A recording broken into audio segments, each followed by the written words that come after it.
Now, getting the death penalty, certain individuals or certain jurors have to all vote for the death penalty. Right. So that's in and of itself. And I guess the state is saving money by agreeing to a life sentence. But I really feel bad for the families of the victims in this particular case because, I mean, they were pulled apart numerous times on this case because of venue issues, whether or not the case was supposed to go faster or slower.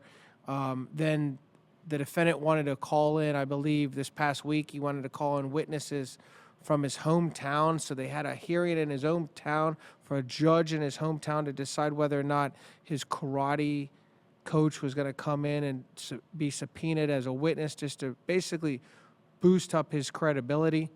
But that family has gone through a lot.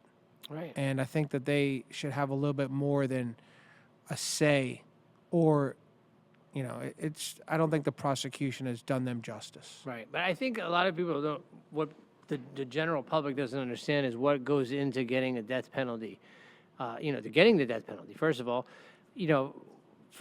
we brought up some issues with the case, obviously itself, getting the conviction, right? Now, there's DNA. It was very tough to get around that DNA. We agree on that.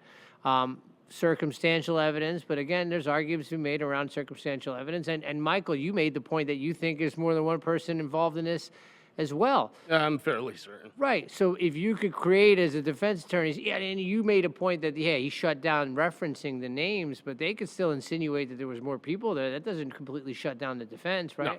I think that it would have been problematic. The state must have seen some problems there that they wanted to guarantee this conviction or this plea, right?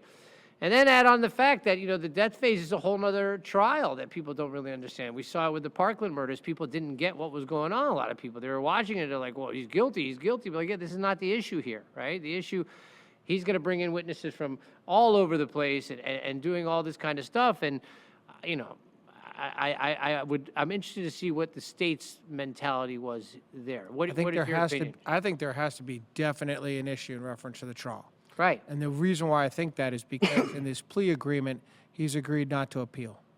Yeah. So that was made a really big deal, and I think that his agreement not to appeal this plea and come back on appeal tends to make me think that there's something out there that we're not aware of, that they haven't made public, that, I mean, and technically speaking for the defense team, it's probably a win.